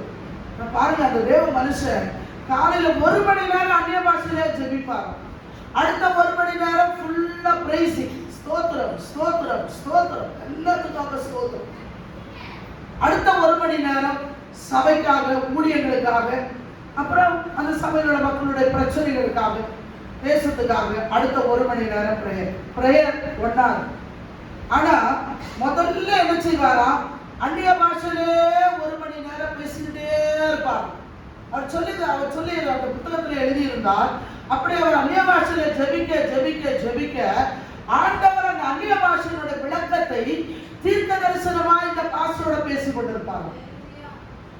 பாஸ்டர் அதனுடைய விளக்கம் வந்துகிட்டே இருக்கும். உள்ள அதோட அர்த்தம் என்ன, என்ன நடக்க போகுது, ஊழியத்துல என்ன மாற்றம் வரப்போகிறது, எப்படி ஆண்டவர் கிரியை செய்ய போகிறார் என்பதை கர்த்தர் பேசிக்கொண்டே இருந்தாராம். அல்லேலூயா. ஒரு ஜெபம் பண்ணுகிற ஒரு அனுபவம் நமக்கு வேணும். இயேசுவானவர் 40 நாட்கள் இரவும் பகலும் பரிசுத்த ஆவியினாலே நிறைந்தவராய் செபித்துக் கொண்டிருந்தார். பரிசுத்த ஆவியினாலே நிறைந்தவராய் செபித்துக் கொண்டிருந்தார். எங்க செபித்தார்? வனாந்தரத்துல. இங்க சாப்பாடு இல்ல, தண்ணி இல்ல, இரவும் பகலும் புசிக்கல, குடிக்கல, எதுவுமே அவர் சாப்பிடல. ஆனா செபித்துக் கொண்டே இருந்தார். இதே அனுபவம் தான் மோசேயோட அனுபவம். 40 நாட்கள் இரவும் பகலும் சீனாய் மலையில ஏறி தேவனுடைய சமூகத்துல அவன் அமர்ந்திருந்தான். தேவனை தரிசித்தான். பாருங்க, அவனுடைய முகத்தில் பிரகாசம் அவனுடைய முகத்துல அப்படியே இருந்தது. அப்படியே அந்த பிரகாசத்திலே இறங்கி கீழே வருகிறான். ஜனங்கள் அவனுடைய முகத்தை பார்க்க பயந்தார்கள் என்று வசனம் சொல்லுகிறது. அவன் ஜனங்களோட பேசும்போது தலையில முக்காடு போட்டுக்குவாங்க. அவனுக்கே தெரியல முகம் பிரகாசித்தது, அவனுக்கே தெரியல. ஜனங்கள் பயந்த உடனே தான் அவன் முக்காடிட்டு பேசுவாங்க. ஆனா புதிய பாடல வரும்போது அந்த முக்காடு எடுபட்டு போகிறது. அல்லேலூயா. நாம முகத்தை மூட வேண்டிய அவசியமே இல்லை. நாம் தேவனை முகமுகமாய் தரிசிக்கிற ஒரு பாக்கியத்தை பெற்றிருக்கிறோம். இப்போ நம்ம ஜெபம் பண்ணும்போது நாம ஆண்டவராய் இயேசுவை போல எல்லா நேரத்துல காலையில எழுப்பி ஜெபம் பண்ணாலும் சரி, இரவு ஜெபித்தாலும் சரி, நல்ல ஆவியில நிறைந்து நீங்க ஜெபிக்க ஜெபிக்க ஜெபிக்க உங்க வாழ்க்கையில வரக்கூடிய எல்லா சத்துருவின் போராட்டங்களை நீங்க ஜெயிக்க முடியும். அல்லேலூயா. இரண்டாவது அவனுடைய அந்த குணாதிசயத்தின் 4ஆம் அதிகாரம் 22ஆம் வசனத்துல வாசிக்கிறோம். 4:22 வாசிங்க. அவருடைய வாயிலிருந்து புறப்பட்ட கிருபையுள்ள வார்த்தைகளை குறித்து ஆச்சரியப்பட்டு இவன் யோசேப்பின் குமாரன் அல்லவா என்றார். யோசேப்பின் குமாரன் அல்லவா எப்படி சொல்றாங்க? ஒரு படிக்காத ஒரு தச்சனுடைய பிள்ளை என்று அறியப்பட்ட இயேசுவானவர் யோசேப்பின் குமாரன் என்று அறியப்பட்டார். ஒரு வளர்ப்பு தகப்பனாய் யோசேப்பு காணப்பட்டார். ஆனா இந்த காலகட்டத்தில் எல்லாம் யோசேப்பு உயிரோட இல்லை. ஆண்டவர் சொல்லும்போது சொல்றாங்க, இவர் என்ன இப்படி பேசுறாரு, அப்படி படிச்சவர் மாதிரி அவ்வளோ தேறினவர் மாதிரி பேசுறாரு. இவருடைய வார்த்தைகள் கூட அழகா இருக்கிறது, இவருடைய வார்த்தைகள் கிருபை உள்ள வார்த்தைகளா இருக்கிறது. வசந்த வார்த்தை பார்த்தீங்களா? அவருடைய வாயிலிருந்து புறப்பட்ட கிருபை உள்ள வார்த்தைகள். இயேசுவின் வாயிலிருந்து புறப்பட்ட கிருபை உள்ள வார்த்தைகளை குறித்து ஜனங்கள் ஆச்சரியப்பட்டார்கள். ஆண்டவராய் இயேசுவின் வாயிலிருந்து கிருபை உள்ள வார்த்தைகள் புறப்பட்டது. மற்றவர்களை தேற்றுகிற வார்த்தைகள், மற்றவர்களை பலப்படுத்துகிற வார்த்தைகள், நம்மை உயிர்ப்பிக்கிற வார்த்தைகள் ஆண்டவருடைய வார்த்தைகள். அல்லேலூயா. உலகத்தாருடைய வார்த்தை எல்லாம் பாருங்க, அப்படியே நம்ம அடிச்சு உட்கார வச்சுக்குவாங்க. நீங்க ஒரு கஷ்டம்னு சொல்ல போனீங்கன்னா அவங்க நிறைய காரியத்தை சொல்லி உங்களுக்குள்ளே கொஞ்சம் நஞ்சம் இருக்கிற நம்பிக்கை கூட என்ன செய்வாங்க, அப்படியே 2 லிட்டர் தண்ணியை ஊற்றி அடைச்சிருவாங்க. அவ்வளவுதான், எதுவும் நடக்காதுப்பா, சும்மா இந்த மாதிரி எல்லாரும் பேசிட்டு இருக்காது, அதெல்லாம் நடக்காது, அவ்வளவுதான் அப்படின்னு ஒரே வார்த்தையில முடிச்சிருவாங்க. உலகத்தாரிடத்திலே நமக்கு ஆறுதல் இல்லை, உலகத்தாரிடத்திலே நமக்கு சமாதானம் இல்லை, உலகத்திலே உங்களுக்கு உபத்திரவம் தான் உண்டு அப்படின்னு ஆண்டவர் சொன்னார். யோவான் 16ஆம் அதிகாரத்துல உலகத்திலே உங்களுக்கு உபத்திரவம் தான். இது யாரை வேண்டுமானாலும் சார்ந்து கொள்ளுங்கள், அவங்களால உங்களுக்கு பிரச்சனை தான் உண்டாகும். ஆனா நீங்க கர்த்தரை சார்ந்து கொள்ளும் பொழுது உங்க வாழ்க்கை மாறுது, உங்க வார்த்தை மாறுது. ஆண்டவர் வாயிலிருந்து எப்படிப்பட்ட வார்த்தை வந்ததா? கிருபை உள்ள வார்த்தை. நம்ம வாயிலிருந்து என்ன வார்த்தை வரும்? நம்முடைய வாயிலிருந்து மற்றவர்களை பேசக்கூடிய வார்த்தைகள் வருகிறதா? மற்றவர்களுக்கு ஆறுதல் கொடுக்கிற வார்த்தை நம்முடைய வாயிலே இருக்கிறதா? மற்றவர்களுக்கு சந்தோஷத்தை கொடுக்கக்கூடிய வார்த்தை நம்முடைய வாயிலே இருக்கிறதா? யோசிச்சு பாருங்க. ஒரு அம்மா அடிக்கடி ஒரு இடத்துல வந்து சொல்லுவாங்க, அவருடைய மகளை குறித்து பேசுவாங்க. ரொம்ப வருத்தமா இருக்கு எனக்கு, மகள் என்னை துக்கப்படுத்துகிறார், மகள் என்னை வேதனைப்படுத்துகிறார், ரொம்ப வேதனையா இருக்கு. என்னால ஒவ்வொரு நாளும் அந்த வார்த்தைகளை கேட்கும்போது எனக்கு மிகுந்த துக்கமா இருக்கு. யாரும் இல்லை, மகளை விட்டுட்டு எங்கேயும் போகவும் முடியாது, ஒரே மகள். அவங்க சொல்லும்போது கல்யாணத்துக்கு முன்ன வரைக்கும் நல்லா இருந்தா, நான் கல்யாணம் முடித்த பிற்பாடு அவருடைய கணவனோடு சேர்ந்து கொண்டு அவளை ரொம்ப துக்கப்படுத்துகிறார். பிள்ளைகளை நான் கவனித்துக் கொள்கிறேன். ஸ்கூலுக்கு கொண்டு போயிட்டு கொண்டு வந்து விட்டுட்டு போயிடுவாங்க. காலையிலேருந்து மதியானத்துலேருந்து சாயங்காலம் நைட்டு வரைக்கும் நான் தான் பார்த்துக்கிறேன். ஆனால் அந்த மகள் வருவாளாம், பிள்ளை நாள் முழுவதும் பிள்ளையை கவனிச்சிங்களேன், எப்படிமா இருக்கீங்க, உங்களை தொந்தரவு பண்ணாங்களா, எப்படி சமாளிச்சிங்க அப்படின்னு கேட்கறது எங்கே இருக்கு? என்ன இப்படி இருக்கிறா, ஒன்றும் கொடுக்கல போல, நீங்க என்ன பண்ணிட்டு இருந்தீங்க நாளெல்லாம், என்னதான் செய்றீங்க, பிள்ளைய விடணுமா வேண்டாமா அப்படி இந்த டோன்ல பேசுனா எப்படி இருக்கும்? உங்களுக்கு சொல்றாங்க, நானும் பலவீனமானவள், ஆனா பிள்ளைகளை கவனிக்கணும். சரி, ஓகே, கவனிச்சுக்கிறேன். ஆனால் அந்த மகள் அவளை என்னை ஆறுதல் படுத்த வேண்டும் என்று நான் எதிர்பார்க்கவில்லை. என்கிட்ட அன்பா ஒரு வார்த்தை சொன்ன போதுங்க, பரவாயில்லம்மா பிள்ளை பார்த்துக்கிட்டீங்க, ஓகே, இல்லை பாட்டிகள் பை சொல்லுங்க, கிளம்பலாம் அப்படின்னு சொன்னாங்க, போதுங்க, முடிச்சு போச்சு. கிருபையுள்ள வார்த்தைகளை உலகம் எதிர்பார்க்கிறது. நம்ம வாயில் நம்ம என்ன பேசுகிறோம் என்பதை உலகம் பார்க்கிறது. சரியா? சிலருடைய வாயில் வார்த்தைகள் வெண்ணெயை போல இருக்கும். வார்த்தை எப்படி இருக்குமா? வெண்ணெய் போல இருக்கு. ஆனா அந்த வெண்ணெய்க்குள்ள தேள மாதிரி ஒரு கொடுக்கு உள்ள இருக்கும். அந்த கொடுக்கு சர்க்குன்னு வந்து குத்தும் போதுதான் நமக்கு தெரியும். சாதாரணமா சொன்ன மாதிரி தான் இருக்கும். அந்த வார்த்தை என்ன செய்யும்? உள்ளத்துக்குள்ளே ஈட்டியை போன்ற வார்த்தைகள், விடுமையான கருவியை போன்ற வார்த்தைகள், ஒரு வேதனைப்படுத்தக்கூடிய வார்த்தைகள், அதெல்லாம் நம்ம கையில வரக்கூடாது. சவுலுக்கு பிசாசு பிடிச்சிருக்கு. சவுலை குணமாக்குறதுக்கு தாவீது கையில சுரமண்டலத்தோட உட்கார்ந்து சுரமண்டலம் வாசிச்சுட்டு இருக்கிறான். தாவீது கையிலே சுரமண்டலம், ஆனா சவுலோட கையில ஈட்டி. பேய் பிடிச்சவங்க கையில ஈட்டி. குத்தக்கூடிய காரியங்கள், குத்தக்கூடிய வார்த்தைகள், வேதனைப்படுத்தக்கூடிய வார்த்தைகள், துக்கப்படுத்தக்கூடிய வார்த்தைகள் யாரிடத்துல இருக்கும் தெரியுமா? விசாரிச்சு படித்தவர்களிடத்துல, உலக மக்கள் இடத்துல. அவங்களுக்கு தெரியாது நம்ம என்ன சொல்லுகிறோம் என்று அவங்களுக்கு தெரியாது. அவங்க அதுதான் நல்லது அப்படின்னு யோசிக்கிறாங்க. நீங்க இந்த 2 காரியத்தை வைத்துக் கொள்ளுங்கள், தீர்மானித்துக் கொள்ளுங்கள். ஆராதிக்கிற பிள்ளைகளுடைய கையில சுரமண்டலம் தான் இருக்கும். அவங்க மற்றவங்களை ஆறுதல் படுத்துவாங்க, ஆசுவாசப்படுத்துவாங்க, தைரியப்படுத்துவாங்க. ஆனால் தேவனை ஆராதிக்காத ஜனங்களுக்கு உள்ள விசுவாசம் தான் இருப்பாங்க. கையில என்னதான் இருக்கும்? ஈட்டிதான் இருக்கு. இவன் பாடுறான், இவன் குத்த போறான். அவன் பாடுகிறான், இவன் குத்த போறான். எப்படி இருக்கு பாருங்க சூழ்நிலை இல்லையா? அவங்ககிட்ட இருந்து அவன் தப்பிச்சு ஓடிக்கொண்டிருக்கிறான். தேவன் நம்மை அப்படிப்பட்ட எல்லா கண்ணிகளுக்கும், எல்லா வாயின் வார்த்தைகளுக்கும், மற்றவங்களுடைய எல்லா எரிச்சலுக்கும் கர்த்தர் நம்மை நீங்களாக்கி காத்துக் கொள்வார். அல்லேலூயா. ஆனா அவங்க எரிச்சலாகும் போது நம்மளை படிச்ச வசனத்தின்படி கொல்லாதவர்கள் மேலே என்ன செய்யக்கூடாது? நாம் எரிச்சலாகக்கூடாது. நம்முடைய வாயிலிருந்து தேவையில்லாத வார்த்தைகள் வரக்கூடாது.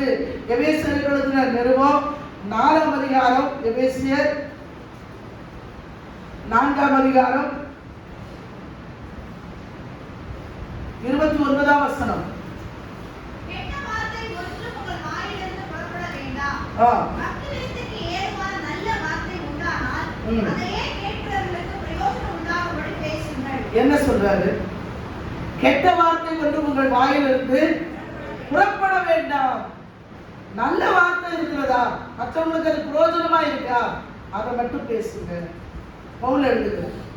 அதே பவுல் 4ஆம் அதிகாரத்துல அவர் சொல்லுகிறார். 5ஆம் அதிகாரம் 4ஆம் வசனம் பாருங்க.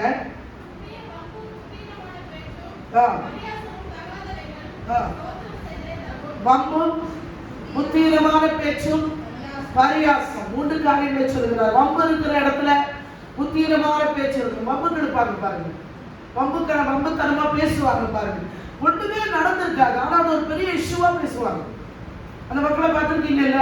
நம்ம அரசியல்வாதிகள் அதுல சூப்பர். சின்ன விஷயம் தான், அப்படியே அதை என்ன செய்வாங்க? கட்டுவாங்க.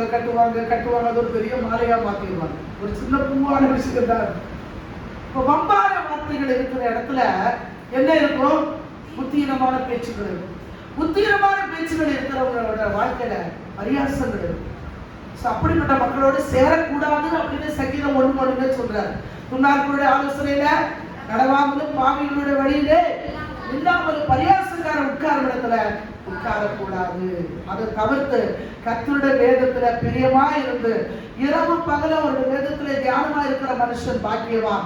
அவன் நீர்கால்களின் ஓரமாய் நடப்பட்டு தன் காலத்துல தன் கனியை தந்து இலை உதிராக இருக்கிற மரத்தை தன் காலத்துல நமக்கு ஒரு 70 வருஷம் ஆண்டவர் கொடுத்திருக்கிறார், அல்லது ஒரு 80 வருஷம். அந்த 70 to 80க்குள்ள நாம் கனி கொடுக்கிறவர்களா இருக்கிற தன் காலத்துல தன் கனியை தந்து, மற்றவங்களோட கனி இல்ல, என்னுடைய கனி. அல்லேலூயா. என்னுடைய வாழ்க்கை, என்னுடைய வார்த்தை, என்னுடைய சுபாவங்கள், அதுதான் கனி. ஆவியின் கனியோ அன்பு, சந்தோஷம், சமாதானம் அப்படின்னு 9 கனியை நம்ம படிக்கிறோம். நம்ம வாழ்க்கையில, நம்முடைய வாயில கிருபை உள்ள வார்த்தைகள் புறப்பட வேண்டும். அந்த வார்த்தையை பார்த்து எல்லாம் ஆச்சரியப்பட்டாங்களாம். யோசேப்பின் பிள்ளை அல்லவா, எப்படி பேசுறாங்க அப்படின்னு ஆச்சரியப்பட்டாங்களாம். கர்த்தர் நம்மை அப்படியே மாற்றுவார். அல்லேலூயா. கரங்களை உயர்த்தினா கர்த்தரை ஸ்தோத்திரம் பண்ணுவோமா? ஆண்டவரே, எங்கள் வாயிலிருந்து கிருபை உள்ள வார்த்தைகள் புறப்படும்படியா உதவி செய்ய ஆண்டவரே. ஆமென். 3வது ஒரு கேரக்டர் பாருங்க. 4ஆம் அதிகாரம், லூக்கா 4ஆம் அதிகாரம் 36ஆம் வசனம். எல்லாரும் ஆச்சரியப்பட்டு இது என்ன வார்த்தையோ, அதிகாரத்தோடும் வல்லமையோடும் அசுத்த ஆவிகளுக்கும் கட்டளையிடுகிறார், அவைகள் புறப்பட்டு போகிறது என்று ஒருவரோடு ஒருவர் பேசிக் கொண்டார்கள். இது என்ன வார்த்தையோ, அதிகாரத்தோடு வல்லமையோடு பேசுகிறாரே. பாருங்க, ஒரு ரகசியத்தை நான் உங்களுக்கு சொல்றேன். பரிசுத்த ஆவிக்குள் நிறைந்து நாம் வாழும் பொழுது நம்முடைய வாயிலிருந்து கிருபையுள்ள வார்த்தைகள் வருகிறது மாத்திரமல்ல, நாம் எப்படிப்பட்டவர்களாய் மாறுகிறோம் தெரியுமா? அதிகாரமுடையவர்களாய் மாறுகிறோம். அல்லேலூயா. ஆண்டவராய் இயேசு பிசாசின் மேல அதிகாரம் உள்ளவராய் இருந்தார். அதனாலதான் அந்த அதிகாரத்துல 33ஆம் வசனத்துல படிக்கிறோம். ஜெப ஆலயத்திலே அசுத்தாவி பிடித்திருந்த ஒரு மனுஷன் இருந்தான். அவன், ஐயோ நசராய் இயேசுவே, எங்களுக்கு உமக்கும் என்ன? எங்களை கெடுக்கவா வந்தீர்? உம்மை இன்னார் என்று அறிவேன், நீ தேவனுடைய பரிசுத்தர் என்று உரத்த சத்தமிட்டான். பிசாசு ஆலயத்துக்குள்ள வந்து உட்கார்ந்துட்டு இருக்கான். அவன் என்ன வேணாலும் வருவான். அவன் ஆலயத்துக்குள்ள வந்து உட்கார்ந்துட்டு அவன் என்ன செய்யறான்? ஒரு மனுஷனுக்குள்ள இருந்துகிட்டு சத்தமாய் கூப்பிடுகிறான், ஆண்டவரே இயேசுவே உமக்கும் எங்களுக்கும் என்ன, ஏன் எங்களை வேதனைப்படுத்த வந்தீங்க? உடனே ஆண்டவர் சொல்லுகிறார், அதற்கு இயேசு பேசாமல் இவரை விட்டு புறப்பட்டு போ என்று அதட்டினான். அந்த நேரமே பிசாசு அவனுக்கு என்ன பண்ணுச்சு? வெளியே போயிடுச்சு. நான் என்னோட வாழ்க்கையில பார்த்த ஒரு காரியம் அதுதான். பலவீனம், போராட்டம், பிரச்சனை, உபத்திரவம், கலக்கம், மனசுல கஷ்டம், குழப்பம், இது எல்லாத்துக்கும் மருந்து கிடையாது இல்லையா? இந்த மனக்கலக்கம், குழப்பம், இந்த வருத்தம், இந்த துக்கம், இதுக்கெல்லாம் மருந்து கிடையாது. அது என்ன பண்றது? ஏதோ காய்ச்சல் இருக்கு, சளி இருக்கு, கோல்டு இருக்குன்னா கூட ஏதாவது ஒரு மெடிசன் மேல நமக்கு ஒரு நம்பிக்கை, சரி அது போட்டா இது சரியாயிரும், இது போட்டா இது சரியாயிரும் அப்படின்னு என்ன ஆயிருது? ஏதோ ஒண்ணு ஆயிடுது. ஒண்ணு சரியாகி இன்னொன்னு போய் நிற்கும் பாருங்க. கோல்டு விட்டுரும், தொண்டையை பிடிச்சிக்கும், தொண்டை சரியாயிடும், மண்டை வலிக்க ஆரம்பிக்கும், அப்புறம் வயிறு வலிக்காது. ஏதோ ஒண்ணு விட்டு ஏதோ ஒண்ணு பிடிச்சுக்குவாங்க மாத்திரை. நான் கற்றுக்கொண்ட ஒரு பாடம், இந்த சில குழப்பங்கள், வருத்தங்கள், வேதனைகள், மன கிளேசங்கள், யாரிடத்துல சொல்ல முடியாத சில காரியங்கள் மனதை அழுத்தும் போது அதெல்லாம் எப்படி வெளியே தள்ளுறது? இந்த டஸ்ட்களை எல்லாம் வெளியே அனுப்பணுமே. வைரஸ் நடந்துட்டு இருக்குது அப்படின்னு சொல்லிட்டு ஆவியானவர் சொல்லிக்கிட்டே இருப்பார். ஒரு மண்டை ஃபுல்லா தேவையில்லாதது நரம்புது அப்படின்னு சொல்லுவது. இதை வெளியே அனுப்புறது இயேசுவின் நாமத்துல ஒரு டெலிட் பட்டனை அழுத்தி விட வேண்டியது. அப்படிதான் செய்வது, அப்படிதான் பண்ணுவேன். நான் சில போராட்டங்கள் வரும்போது உடனே சொல்லுவேன், இயேசுவின் நாமத்துல ஓடு, இயேசுவின் நாமத்துல உன்னை கடிந்து கொள்ளுகிறேன், இயேசுவின் நாமத்துல உன்னுடைய கிரியைகளை நான் அழிக்கிறேன். கர்த்தர் உடனே ஒரு விடுதலை கொடுப்பார். திரும்பி எப்பயாச்சும் வரும், திரும்பி கட்டிந்து கொள்ள வேண்டியது. எத்தனையோ பலவீனங்களை நான் அதனால ஆண்டவர் நான் மேற்கொள்ள எனக்கு உதவி செய்திருக்கிறார். அல்லேலூயா. பலவீனங்களை மேற்கொள்ள உதவி செய்தார். சில போராட்டங்கள் சகத்துல காணப்படும் போது கடித்து ஜோமணிட்டு கிளம்பி போவேன். அப்புறம் அது நீ வரவே வராது. இருக்கா அப்படின்னு தேடி பார்த்தா இருக்காது. இல்ல, வெளியே போச்சு. ஆண்டவர் ஸ்தோத்திரம். ஆகவே பலவீனங்கள், போராட்டங்கள் வாழ்க்கையில காணப்படும் பொழுது கடிந்து கொள்ளுங்க. இயேசுவின் நாமத்துல கர்த்தர் உங்களுக்கு அதிகாரத்தை கொடுத்திருக்கிறார். அல்லேலூயா. உங்க கையில கர்த்தர் அதிகாரத்தை கொடுத்திருக்கிறார். விசுவாசத்தை மேற்கொள்ளுகிற அதிகாரம், வியாதியை மேற்கொள்ளுகிற அதிகாரம், சத்துருவை மேற்கொள்ளுகிற அதிகாரம், போராட்டங்களை மேற்கொள்ளுகிற அதிகாரம், அதிகாரமுள்ள வசனத்தை கொடுத்திருக்கிறார். லூக்கா 10:19 கூட படிங்க.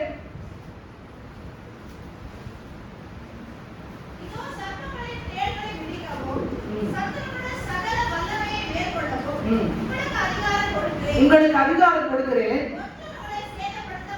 சொல்லிட்டாரா? ஒன்றும் உங்களை சேதப்படுத்த மாட்டேன். கரங்களை உயர்த்தி சொல்லலாமா? ஒன்றும் என்ன சேதப்படுத்த முடியாது. அல்லேலூயா. சேதப்படுத்த முடியாது. எங்களுடைய பிள்ளைகளை, எங்களுடைய குடும்பத்தை, எங்களுடைய சார்ந்தவர்களை ஒன்றும் சேதப்படுத்த முடியாது. கர்த்தருக்கு ஸ்தோத்திரம். போராட்டம், பலவீனம் வரும்போது சொல்லணும், எனக்கு தெரியாம நீ எப்படி வெளியே வந்த, எனக்கு தெரியாம எப்படி நீ வீட்டுக்குள்ள வந்த, எனக்கு தெரியாம என்னுடைய பர்மிஷன் இல்லாம இந்த குழப்பம் எப்படி வீட்டுக்குள்ள வந்தது, இயேசுவின் நாமத்துல இப்பவே வெளியே போ. அதுதான் நம்முடைய அதிகாரம். தேவன் நமக்கு கொடுத்திருக்கிற அதிகாரம். அல்லேலூயா. ஒரு அருமையான ஒரு வார்த்தை இல்லையா? நம்ம துவக்கத்தில் ஆண்டவர் சொல்லுகிறார், ஒரு வழியை கர்த்தருக்கு ஒப்புவித்து வழியில் எல்லாமே நிறைத்துக் கொள், அவர் பாதைகளை சபைப்படுத்தினார். பாதை சபையாகணும்னா நம்முடைய வாழ்க்கை மாறணும். பாதை சபையாகணும்னா வாழ்க்கை மாறணும். எப்படி மாறணும்? பரிசுத்த ஆவியினாலே நிறைந்த ஒரு வாழ்க்கை, கிருபை உள்ள ஒரு வாழ்க்கை. அடுத்தது தேவனுடைய வசனத்தோடு கூட அதிகாரம் உள்ள ஒரு வாழ்க்கை. அல்லேலூயா. பயந்து ஓடுகிற வாழ்க்கை அல்ல, அதிகாரம் உள்ள ஒரு வாழ்க்கை. விசாச கண்டா பயம், பிரச்சனையை கண்டா பயம், வியாதியை கண்டா பயம், என்ன ஆகுமோ ஏதாகுமோ, தூக்கம் வராது. அப்படியே அந்த பயத்திலே பாதி போயிடும், பாதி உயிர் போயிடும். முதல்ல பயப்படக்கூடாது. ரெண்டாவது இந்த வார்த்தையை நினைத்துக் கொடுங்க. ஆண்டவர் எனக்கு அதிகாரம் கொடுத்திருக்கிறார். வியாதி மேல, பிசாசு மேல, போராட்டத்து மேல, சத்துருவின் சகல வல்லமைகளின் மேல ஆண்டவர் அதிகாரம் கொடுத்திருக்கிறார். 91 சங்கீதத்துல படிக்கிறோம், சிங்கத்தின் மேலே நீ நடந்து பால சிங்கத்தையும் வலி சர்ப்பத்தையும் மிதித்து போடுவார். உனக்கு அதிகாரம் கொடுத்திருக்கிறார். எப்படிப்பட்ட போராட்டங்களை கட்சிகளை சிங்கம் போல பிசாசு கொண்டு வந்தாலும் அதை மேற்கொள்கிற அதிகாரம் நமக்கு உண்டு. அல்லேலூயா. கரங்களை உயர்த்தி சொல்வோம். ஆண்டவரே, லூக்கா 10:19 படி நீர் கொடுத்த அதிகாரத்திற்காக ஸ்தோத்திரம். என்னுடைய வாழ்க்கையில் இருக்கிற அத்தனை கிரியைகளை, போராட்டங்களை இயேசுவின் நாமத்திலே நான் ஜெயம் எடுக்கிறேன். ஆமென், ஆமென். கர்த்தர் நல்லவர். கண்களை மூடி நாம் ஆண்டவரை நோக்கி பார்ப்போம். ஸ்தோத்திரம், ஸ்தோத்திரம், ஸ்தோத்திரம், ஸ்தோத்திரம்.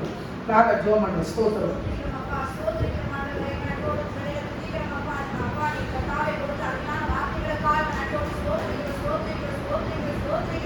ஆமென்.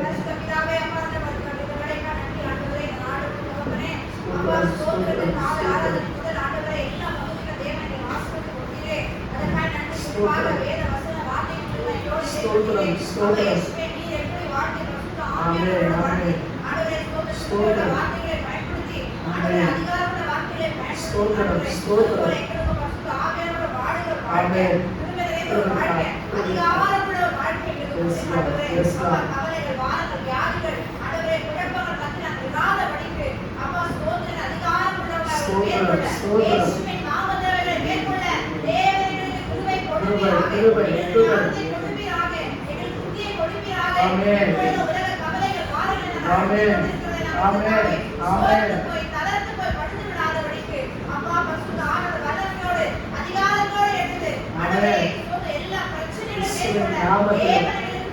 இயேசுவின் நாமத்தில் ஸ்தோத்திரம், ஸ்தோத்திரம், ஸ்தோத்திரம், ஸ்தோத்திரம், ஸ்தோத்திரம், ஸ்தோத்திரம். நன்றி ஆண்டவரே. ஆமென், ஆமென், ஆமென். ஸ்தோத்திரம் ஆண்டவரே. ஆமென். கூட இருக்கட்டும் அப்பா. ஆமென். நன்றி, நன்றி, நன்றி அப்பா.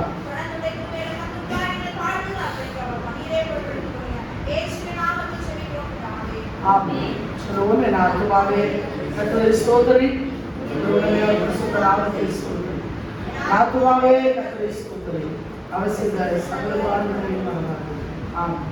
ஓ தேவனுக்கு மகிமை, தூக்கி எடுத்தார் என்னை, தூக்கி எடுத்தார் இயேசு.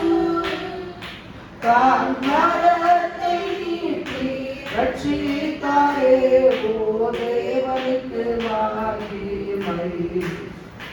நான் இயேசுவை நேசிக்கிறேன், மேலும் நேசிக்கிறேன். அக்காரை நான் இன்று அவரை என்று வாழ்த்துவேன். அக்காரை நான் இன்று அவரை என்று வாழ்த்துவேன். அல்லேலூயா. ஆமென். கர்த்தர் உங்களை ஆசீர்வதிப்பார். ஸ்தோத்திரம், ஸ்தோத்திரம்.